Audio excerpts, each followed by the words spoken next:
Bismillahirrahmanirrahim. Assalamualaikum warahmatullahi wabarakatuh. Sebelumnya saya ingin mengucapkan selamat datang kepada siswa-siswi kelas 10. Selamat datang dan selamat bergabung di SMA Negeri 3 Garut.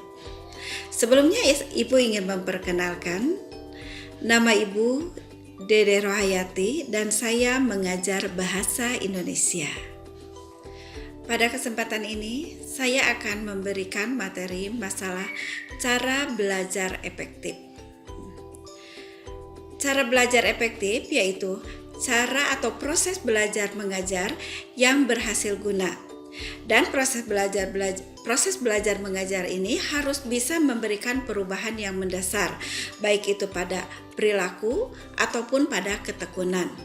Kemudian dari proses belajar mengajar efektif ini harus bisa memberikan atau harus bisa menunjukkan hasil atau mutu atau kualitas yang lebih baik.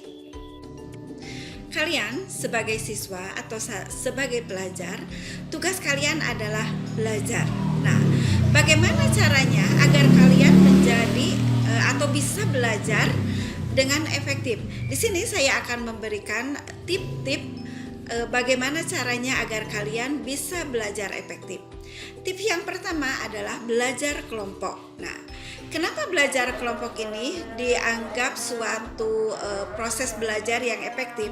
Karena di dalam belajar kelompok, kalian bisa berinteraksi secara langsung dengan teman-teman kalian. Kemudian dan di sini diharapkan dalam belajar kelompok itu lebih menyenangkan dibandingkan dengan belajar secara individu. Kemudian dalam belajar kelompok kalian bisa memilih tempat yang kalian sukai, ya, bisa itu di rumah atau di lingkungan yang dianggap menyenangkan. Kemudian yang kedua, kalian itu harus bisa atau pandai membuat intisari dari sebuah pelajaran. Maksudnya di sini intisari dari sebuah pelajaran, misalnya begini, dalam suatu pelajaran kalian disuruh untuk mempelajari sebuah buku, ya. Nah, di sana kalian harus membuat catatan-catatan yang dianggap bagian-bagian mana yang paling penting. Ya, kalaupun bukan dari buku, misalnya dari penerangan seorang guru atau dari penjelasan seorang guru, kalian juga catat bagian-bagian yang pentingnya, ya. Itu yang kedua. Yang ketiga adalah membuat perencanaan yang baik. Sebuah kegiatan haruslah disertai dengan sebuah perencanaan. Perencanaan yang baik akan menghasilkan hasil yang baik pula. Nah, di sini jadi di dalam perencanaan itu kalian harus menentukan apa tujuannya. Langkah-langkah apa saja yang akan atau yang harus kita kerjakan. Itu ya, itu yang ketiga. Kemudian yang keempat adalah disiplin dalam belajar. Maksud disiplin dalam belajar di sini adalah kalian harus bisa mengatur waktu. Kapan waktu untuk belajar? Kapan waktu untuk bermain? Jangan seharian waktunya dihabiskan untuk bermain atau bermain gadget. Nah, itu ya.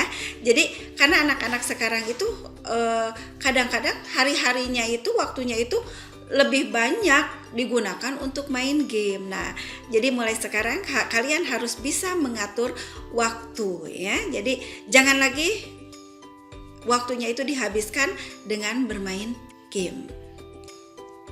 Kemudian yang kelima, aktif dalam bertanya dan ditanya, ya. Di sini aktif dalam bertanya, silakan apapun yang kalian tidak ketahui, silakan jangan sungkan-sungkan untuk ditanyakan. Tapi jangan sekali-kali pertanyaan itu bersifat mencoba, bersifat menguji seseorang. Jangan seperti itu, ya. Nah, aktif itu aktif bertanya, aktif ditanya. Nah, kalian itu harus mau ketika ada seseorang yang bertanya, kalian itu harus bisa menjawab, ya.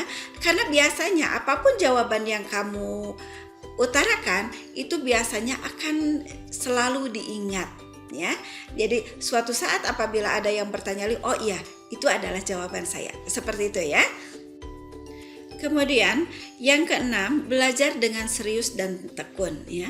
Janganlah belajar itu kalian anggap sebagai hal yang dianggap main-main. Tapi kalau kalian punya tekad ingin menjadi lebih baik atau ingin berhasil, kalian harus belajar dengan baik dan tekun. Kemudian yang ketujuh adalah jangan belajar berlebihan. Nah, jadi orang yang terus-terusan belajar itu juga salah ya. Nah, di sini jangan belajar berlebihan, atau kadang-kadang begini, ada yang belajar ketika pas mau ujian saja, sehingga semalaman dihabiskan waktunya untuk belajar. Nah, itu juga tidak baik. Jadi lebih baik apa yang kita dapat hari ini kita pelajari ya. Jadi setiap hari itu kita terus belajar, mempelajari atau memperdalam apa yang kita dapat hari ini. Jangan ditumpuk ketika waktunya ujian baru kalian belajar. Itu yang salah. Perubahan yang terjadi dalam proses belajar mengajar yang efektif itu nantinya harus bisa diaplikasikan atau diterapkan dalam kehidupan sehari-hari, sehingga nantinya bisa mencapai atau bisa menghasilkan sumber daya manusia yang lebih unggul. Nah, itulah beberapa tips cara belajar yang efektif. Mudah-mudahan bermanfaat dan kalian bisa menjadi seorang pelajar yang berhasil dan mampu membanggakan sekolah ini dan orang tua kalian.